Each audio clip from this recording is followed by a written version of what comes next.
ini tergantung di benda yang disterilisasi.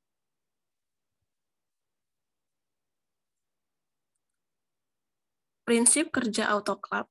Yang pertama, saat sumber panas mulai dinyalakan, air di dalam autoclave mulai mendidih. Kemudian uap airnya kemudian mendesak udara yang mengisi di dalam autoclave. Jika udara telah terganti uap air, katup udara atau katup uap akan ditutup sehingga tekanan di dalamnya semakin bertambah. Saat tekanan telah mencapai suhu sesuai, proses sterilisasi dimulai dan timer akan mulai menghitung mundur. Setelah proses selesai dijalankan, sumber panas akan langsung dimatikan dan tekanan akan kembali turun secara perlahan hingga suhunya mencapai 0 derajat Celcius.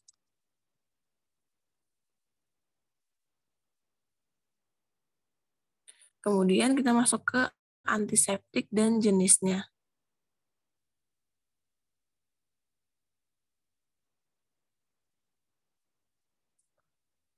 Pengertian antiseptik.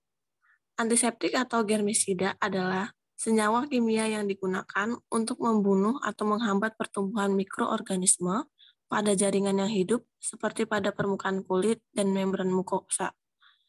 Kemudian, antiseptik lebih aman diaplikasikan pada jaringan hidup dibandingkan desinfektan. Untuk efektivitas antiseptik dalam membunuh mikroorganisme bergantung pada beberapa faktor, misalnya konsentrasi dan lama paparan.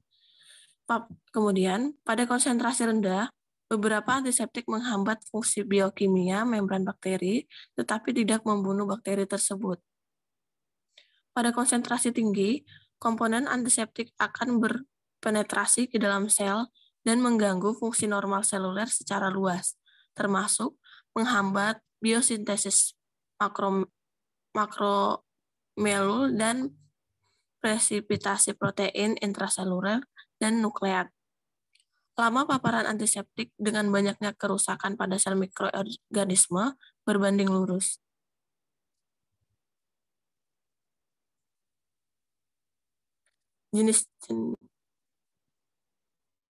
Jenis-jenis antiseptik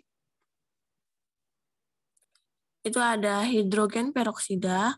Hidrogen peroksida ini merupakan antiseptik kuat namun tidak dapat mengiritasi jaringan hidup. Dapat juga diaplikasikan sebagai antiseptik pada membran mukosa. Kelemahannya harus selalu dijaga kondisinya karena mudah mengalami kerusakan saat kehilangan oksigen. Kemudian ada garam merkuri. Garam merkuri merupakan antiseptik yang paling kuat. Dapat digunakan untuk mencuci tangan dengan perbandingan dalam air 1:1000. Dapat membunuh hampir semua jenis bakteri dalam beberapa menit. Kelemahan dari garam merkuri berkemungkinan besar mengiritasi jaringan karena daya kerja antimikroba yang sangat kuat. Kemudian ada asam borat. Asam borat merupakan antiseptik lemah, tidak mengiritasi jaringan.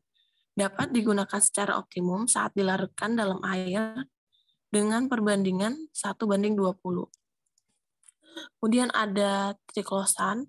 Triklosan biasa ditemukan dalam sabun, obat kumur, deodoran, dan lain-lain. Mempunyai daya antimikroba dengan spektrum luas atau dapat melawan berbagai macam bakteri dan mempunyai sifat toksisitas minim. Mekanisme kerjanya menghambat biosintesis lipid sehingga membran mikrob kehilangan kekuatan dan fungsinya. Lanjut itu ada iodin. Khususnya dalam bentuk iodin povidan merupakan antiseptik yang bekerja dengan cara menghancurkan sel kuman yang menyebabkan kuman menjadi tidak aktif. Sebagai antiseptik, povidon iodin digunakan dalam perawatan luka seperti cara untuk mencegah dan mengobati infeksi pada berbagai luka akut dan kronis. Lanjut itu ada chlorhexidin. Chlorhexidin bekerja dengan cara membunuh dan mencegah pertumbuhan bakteri. Cairan kumun chlorhexidin dapat mengurangi terjadinya alveolar osteosis pasca pencabutan gigi.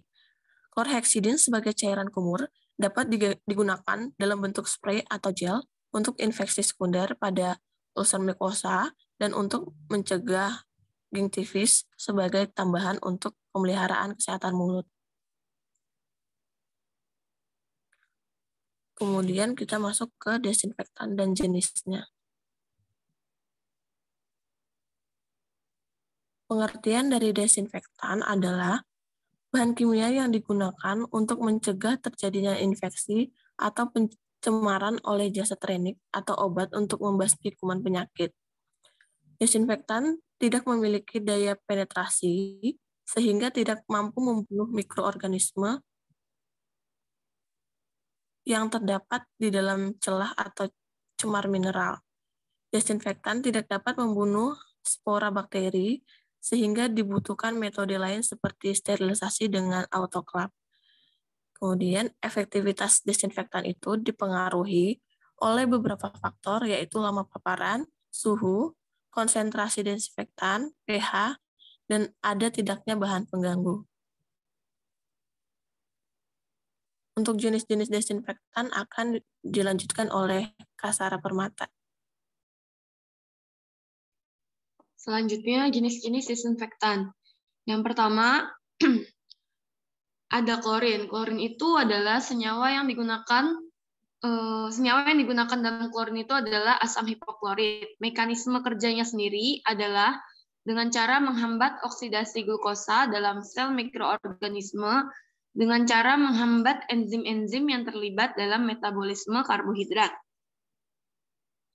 Kelebihannya mudah digunakan, lalu jenis mikroorganisme yang dapat dibunuh cukup luas, antara lain bakteri gram positif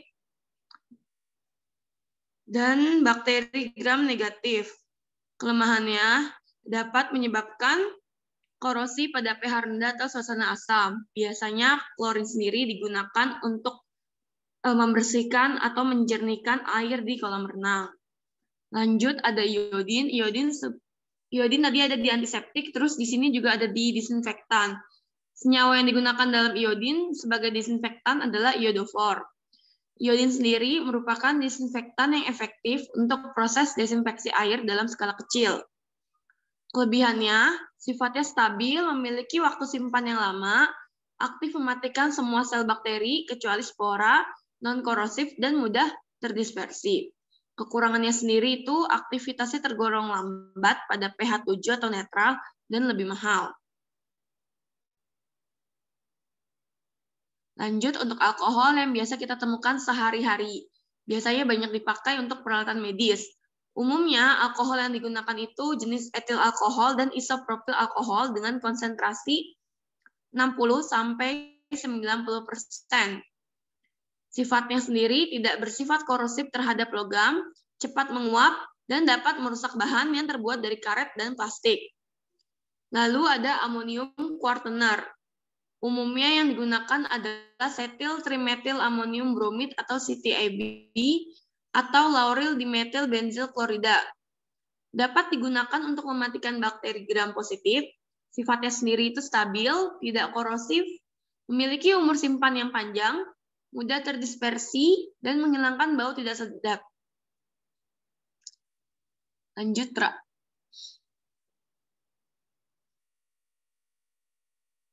Lalu selanjutnya ada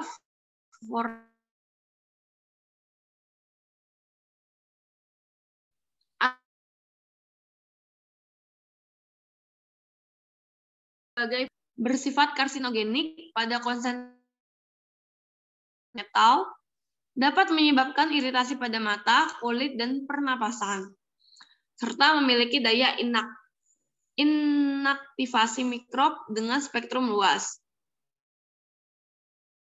Itu merupakan zat oksidan kuat, namun tidak tepat untuk disinfeksi air. Selanjutnya dapat menimbulkan perubahan rasa, warna, dan bau pada air. Cukup aktif terhadap bakteri Vibrio chlorerae. Terakhir ada fenol. Fenol sendiri merupakan bahan antibakteri yang cukup kuat dalam konsentrasi 1-2% dalam air. Umumnya dikenal dengan lisol dan kreolin. bersifat toksik, stabil, tahan lama, dan berbau tidak sedap dan dapat menyebabkan iritasi. Mekanisme kerjanya sendiri adalah dengan menghancurkan dinding sel dan presipitasi atau pengendapan protein sel dari mikroorganisme sehingga terjadi koagulasi dan kegagalan fungsi pada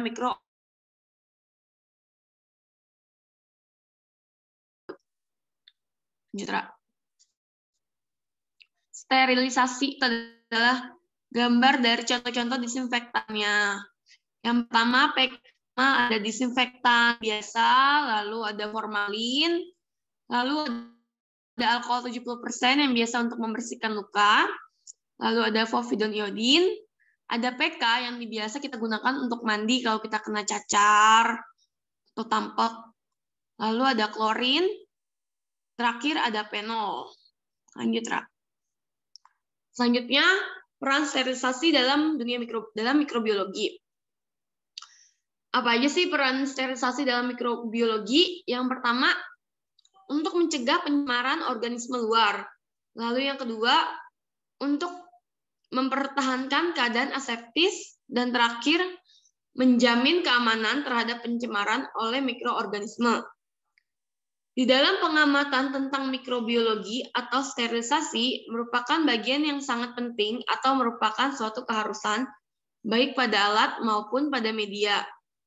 Hal ini penting kenapa? Karena kalau alat atau medianya nggak steril akan sulit menentukan apakah mikroba yang ada di alat kita atau yang kita teliti itu dari percobaan yang kita lakukan atau merupakan kontaminan dari mikroba yang masuk.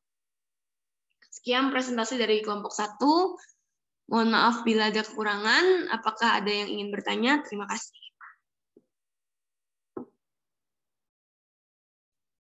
Silakan teman-teman kalau ada yang mau ditanyakan boleh.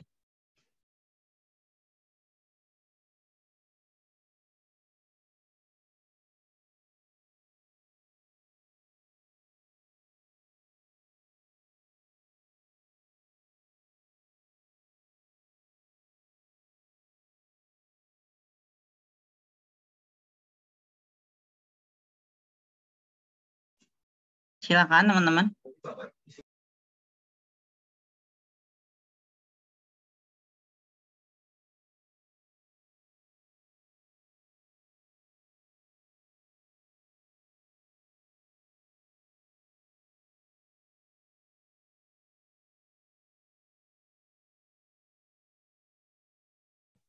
Gimana teman-teman, nggak ada?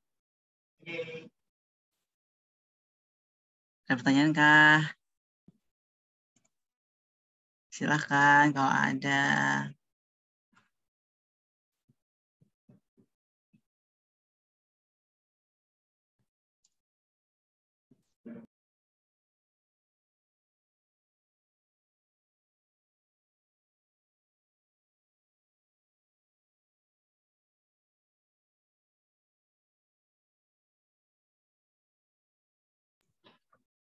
Nggak ada teman-teman? Ya udah kalau nggak ada boleh ditutup. Silakan. Siap, terima kasih banyak teman-teman. Terima kasih banyak Ibu. Wassalamualaikum warahmatullahi wabarakatuh. Waalaikumsalam warahmatullahi wabarakatuh.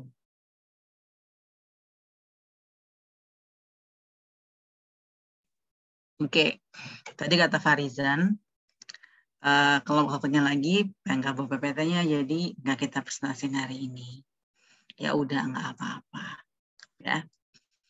Oke, tadi sebenarnya materinya aja udah lengkap banget, malah kalau dihitung dari jumlah saat PPT-nya banyakkan PPT-nya Sarah tadi, 2 kali lipat daripada PPT-nya saya. Ya, jadi saya kasih beberapa penekanan lagi aja, ya. Selebihnya tadi juga udah jelasin lengkap banget sama kelompoknya Sarah, ya. Oke. Ya. Jadi emang seperti yang tadi di slide terakhirnya Sarah sebelum terima kasih, sterilisasi itu adalah salah satu tahapan yang utama di kenapa Put?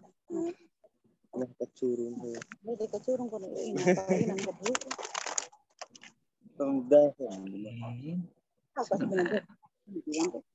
Nggak mau di dia maunya makan sendiri, udah takut dia. Sini endong mama. Nggak, iya. Sarah Fauzia bisa nggak di-mute putrinya? Pegang sendiri nih. Ini kayaknya lagi drama mau mak suapin keponakannya nih kayaknya.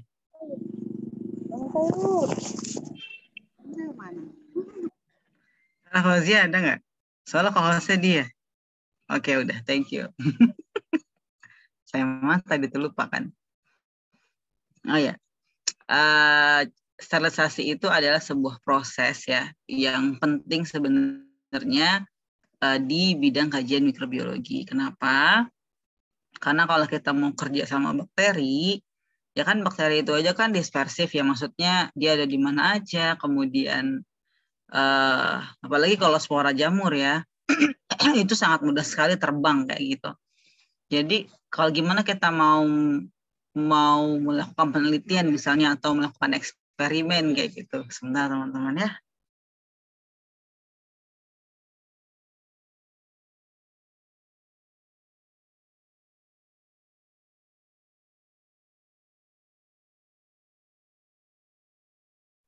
Oke, maaf ya kalau tadi ada suara-suara yang masuk ke sini. Oke. Jadi ketika misalnya kita melakukan penelitian atau sebuah eksperimen begitu kan, khawatirnya itu adalah bakteri kontaminan, bukan bakteri emang yang sedang kita kaji, ibaratnya kayak gitu. Jadi proses sterilisasi adalah salah satu tahapan yang tidak boleh ditinggalkan dan tidak boleh di skip gitu ya di mikrobiologi. Saya mau bersihin.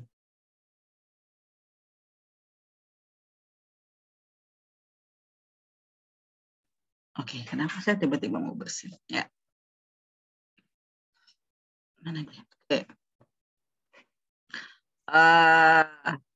Jadinya kondisi steril atau terbebasnya bahan dan peralatan laboratorium itu dari berbagai jenis mikroorganisme ya teman-teman, baik dari spesies patogen maupun yang bukan, protozoa, fungi, bakteri, virus atau mikroplasma yang enggak kita kehendaki, yaitu adalah syarat mutlak untuk mendapatkan efek terapeutik yang maksimal di dunia kesehatan. Ya mungkin teman-teman juga tahu bahwa obat pun juga ada sterilnya kan, proses sterilisasinya ya kan. Seperti kayak misalnya obat untuk tetes mata itu kan harus steril. Gimana ceritanya obat tetes mata kalau nggak disterilin gitu ya, terus ditetesin ke mata kita, mau jadi apa nanti matanya kalau obat itu nggak steril ya? Jadi nanti tidak bisa mendapatkan efek terapeutik ya kan. Jadi sterilisasi adalah salah satu proses yang utama gitu ya. Jadi definisinya kalau membaca-baca di buku begitu ya, atau baca di beberapa referensi, itu adalah proses ya teman-teman, atau sebuah kegiatan ya untuk membunuh atau menghilangkan mikrob yang enggak kita inginkan gitu ya. Nah tadi yang fisik juga sudah ditambahin kok, ada flambir di sana atau apa, memanaskan langsung alatnya begitu ya. Misalnya memanaskan jar MOSA atau jar inokulum. Jadi di sini saya golong jadi dua, fisik sama kimiawi ya. Yang fisik itu ada panas, radiasi sama filtrasi ya. Biasanya ini untuk kalau yang fisik yang berkaitan sama panas itu berarti bahan atau alat yang disterilkan itu tahan terhadap panas gitu ya. Nah, ini sterilisasi panas ya. Jadi seluruh mikrob itu memiliki suhu maksimum ya, seperti yang sudah kita bahas di minggu sebelumnya ya, teman-teman. Jadi ketika misalnya kita paparkan atau kita setting suhunya tinggi gitu ya, maksimum, nanti strukturnya akan rusak begitu ya, selnya, kemudian terjadi denaturasi protein karena suhunya sangat tinggi, bukan suhu optimum. Itulah makanya penting untuk mengetahui berapa sih suhu optimum dan berapa suhu maksimumnya, atau berapa suhu yang tidak memungkinkan lagi bakteri itu untuk tumbuh kayak gitu ya. Tadi udah dijelasin juga macam-macam autoklaf ya. Jadi pada prinsipnya autoklaf itu adalah pakai dua metode atau dua prinsip ya, pakai uap air panas sama ada tekanan. Ya, jadi sterilisasi pakai autoklaf itu semuanya mati sampai spora-spora mati. Ya. Suhunya yang biasa autoklafnya itu 121 derajat Celcius selama 15 menit. Ya, dengan tekanan 1 atmosfer kayak gitu. Oke, kemudian berikutnya ada oven ya. Jadi oven panas juga ya, itu dia pakainya uap panas, jadi nggak ada airnya ya teman-teman. Jadi panas aja, panas kering dia ya. Kalau tadi panas basah ya, kalau ini panas kering ya. Kemudian ini biasanya untuk alat-alat gelas, kaca ya. Suhunya jauh lebih tinggi daripada autoclave yang tadi, tapi dia nggak pakai tekanan ya teman-teman. Jadi 160 sampai 180 derajat Celcius suhu waktunya menyesuaikan. Kalau kita semakin tinggi suhu yang digunakan, berarti waktunya semakin cepat. Jadi kalau 180 itu cukup 1 jam aja gitu. Oke, tadi sterilisasi juga sudah ya teman-teman. Jadi ini dulu pernah dilakukan oleh Louis Pasteur ya teman-teman. Jadi ini sebenarnya dia nggak mensterilkan sampai bersih ya, sampai hilang semua, tapi dia hanya mengurangi tingkat viabilitas mikrop di dalam sampel kayak gitu. Jadi prinsipnya itu ada pemanasan bertingkat untuk menurunkan jumlah mikrob yang terkandung pada susu atau cairan lain yang mungkin kandungannya bisa rusak apabila dipanaskan. Jadi suhunya tuh nggak tinggi-tinggi banget, sekitar 71 derajat Celcius selama 15 detik aja, kayak gitu. Kemudian radiasi ya teman-teman. Jadi radiasi ini sinar UV, sinar X, sinar gamma ya. Itu dia efektif untuk menghambat pertumbuhan mikrob karena dia emang sampai ke DNA ya teman-teman. Jadi emang nggak bisa tumbuh gitu. Jadi selain berefek juga ke kita, itu juga berefek kepada mikrob, gitu ya. Oke, kemudian ini filtrasi, ada yang bilang ini sterilisasi mekanik gitu ya. Jadi ini pakai filter, jadi ada membran filter, dia lingkaran gitu bentuknya, ada pori-porinya, pori-porinya tapi nggak kelihatan ya teman-teman. Dia ukurannya cuma 0,2 sama 0,22 sama 0,45. Ya, 0,22 untuk nyaring bakteri, 0,45 untuk nyaring yeast. Ya, jadi misalnya kita mensterilkan larutan begitu ya, yang tidak tahan panas begitu. Jadi kita sterilnya pakai membran filter kayak gitu. Jadi dia agaknya ada agak banyak gitu alatnya, ada penampungnya. Ini ada tempat naruh membrannya. Kemudian ini ada funnel, ini ada klemnya. Nanti kayak gini nih bentukannya teman-teman. Kemudian nanti ini yang ada tonjolan ke sini, ini ada lubangnya. Nanti kita masukin selang untuk disambung ke vakum. Vakumnya buat apa? Untuk mempercepat menurunnya larutan dari atas ke bawah. Gitu. Oke. Nah, terus tadi sudah banyak dijelaskan juga ya. Jadi selain sterilisasi fisik, kimiawi juga bisa dilakukan. Jadi ini pakainya bahan kimia jelas ya, namanya juga secara kimiawi ya. Itu bisa digunakan juga sebagai agen antimikrob yang dapat mengontrol pertumbuhan mikroba ya. Jadi agen antimikroba ini bisa senyawa alami atau senyawa sintetik ya, yang bisa membunuh atau menghambat dan juga bisa menyebabkan sel menjadi lisis kayak gitu. Nah, kemudian ini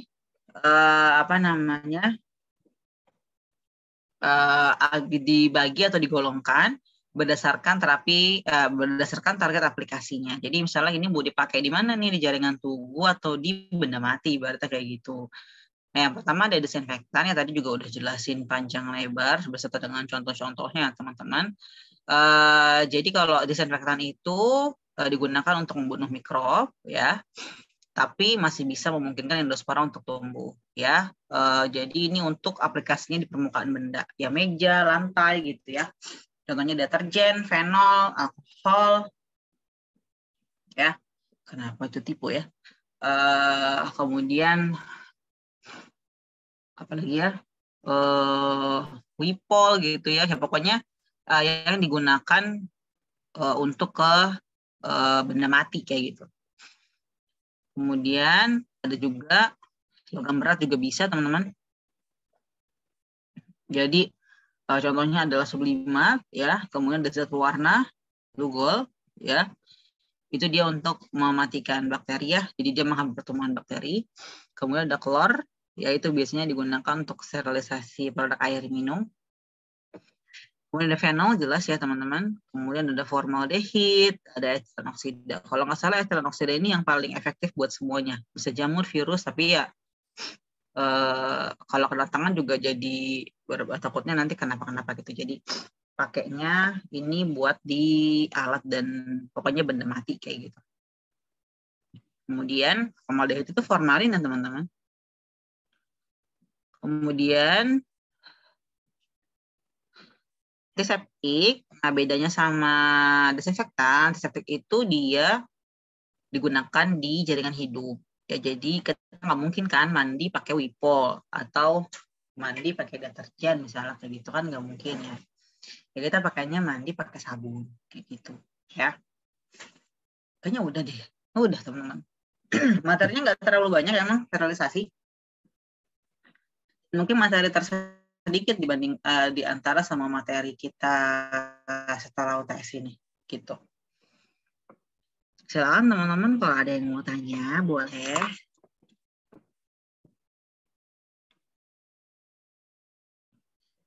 Silakan.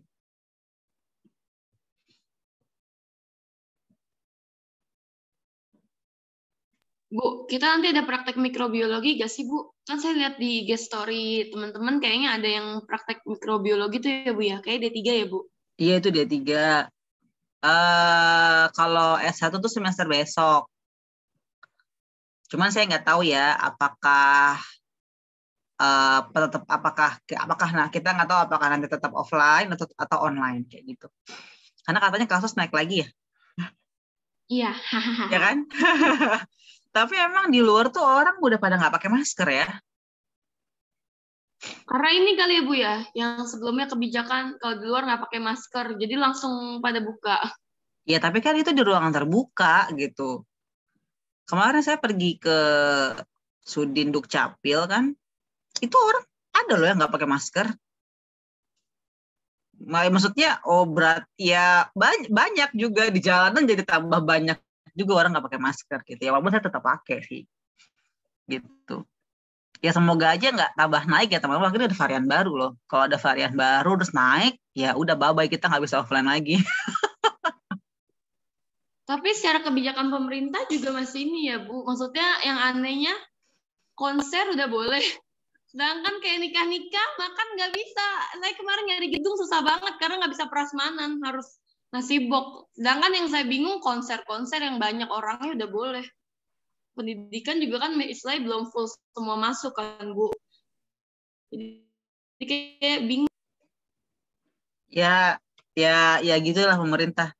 Tapi iya sih, tergantung sih emang. Kalau nikahnya nggak di gedung sih, ya bisa prasmanan.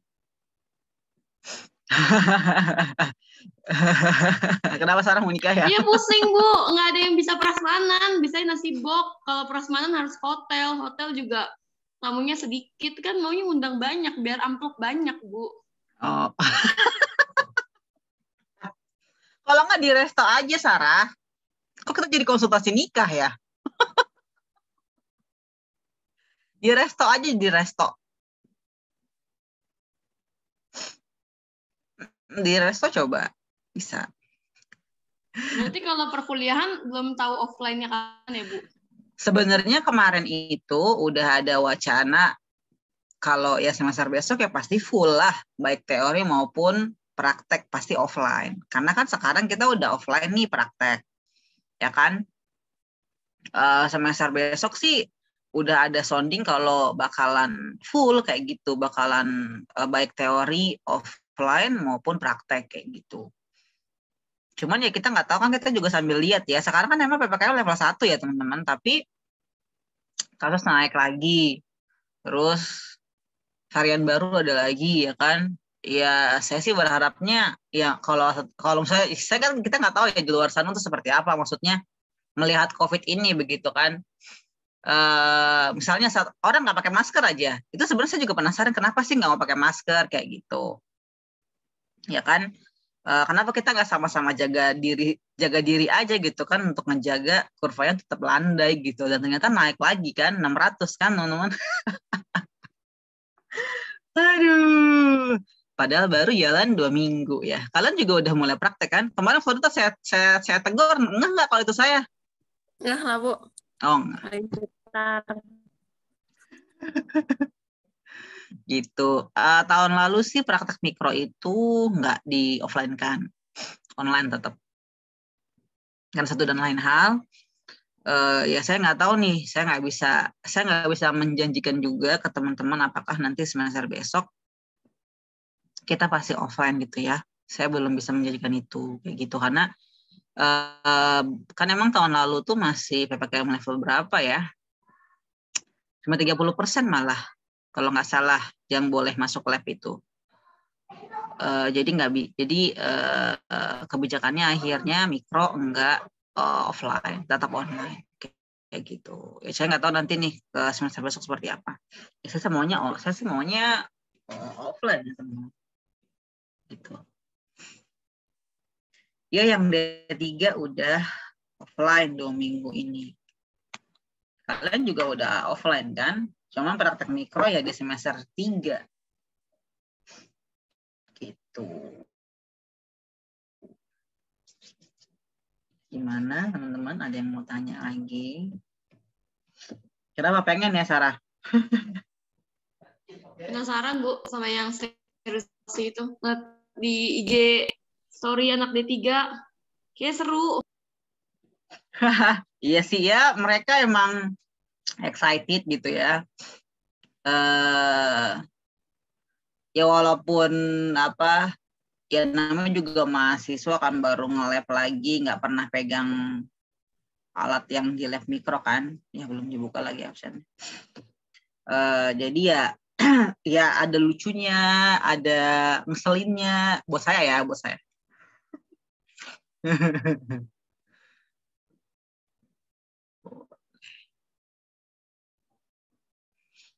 Gitu. Sebentar, saya WhatsApp Bu Hani dulu ya. Belum dibuka absennya.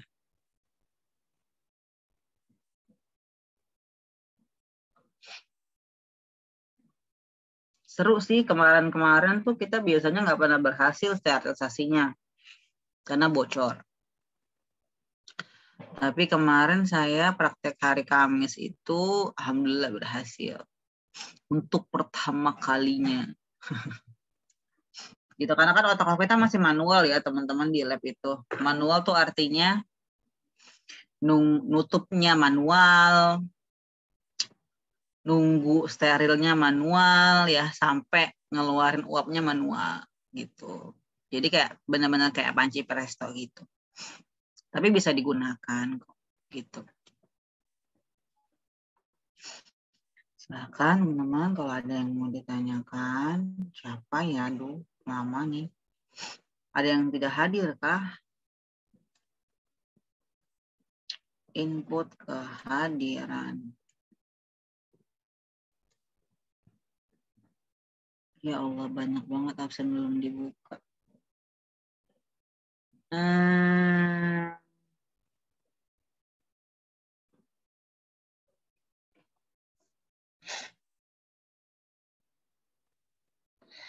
Senin memang belum absen ya? Perasaan udah deh. Waduh.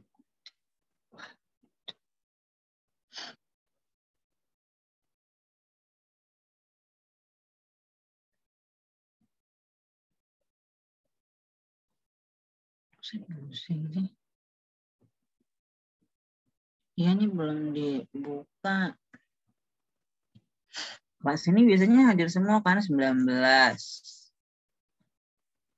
Iya benar hadir semua. Ya udah teman-teman sambil nunggu absen.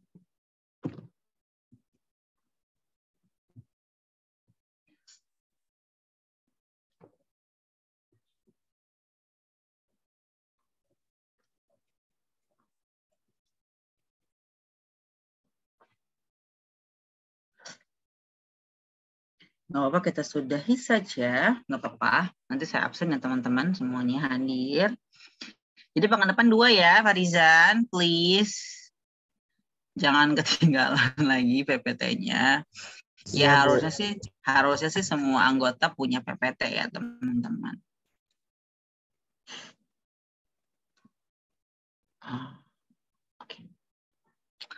Oke teman-teman, jadi kita ketemu lagi insya Allah pekan depan. Sebentar, pekan depan itu saya belum tahu nih. Jadi pekan depan itu ada tryout nasional UKTTK D3 ya.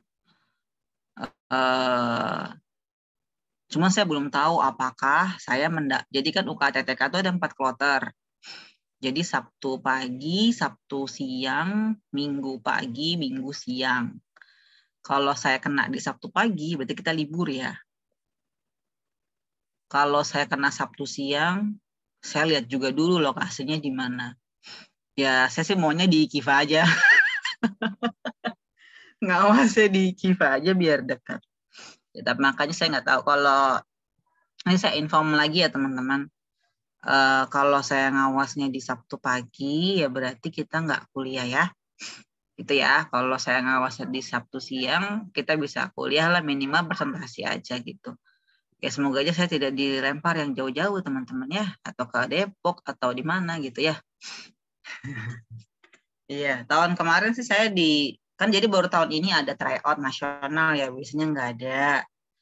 Jadi ya saya juga belum tahu kebijakannya bagaimana, tapi sudah ada informasi 18-19 itu tryout nasional. Tahun kemarin saya di IKIVA, karena kan baru tahun kemarin tuh IKIVA jadi CBT-nya bisa dipakai. Tahun sebelumnya saya di Depok, di UI Depok. Teman-teman, karena dan minggu gitu ya. Jadi nanti saya informasikan aja ke Farizan atau ke Florita gitu ya. Oke teman-teman, kita ketemu lagi insya Allah di pertemuan berikutnya ya. Semoga teman-teman tetap semangat, jaga kesehatan ya. Sampai jumpa lagi. Sekian, terima kasih. Assalamualaikum warahmatullahi wabarakatuh. Waalaikumsalam warahmatullahi wabarakatuh. Terima kasih, Sama-sama. Bu. Silakan teman-teman, boleh live.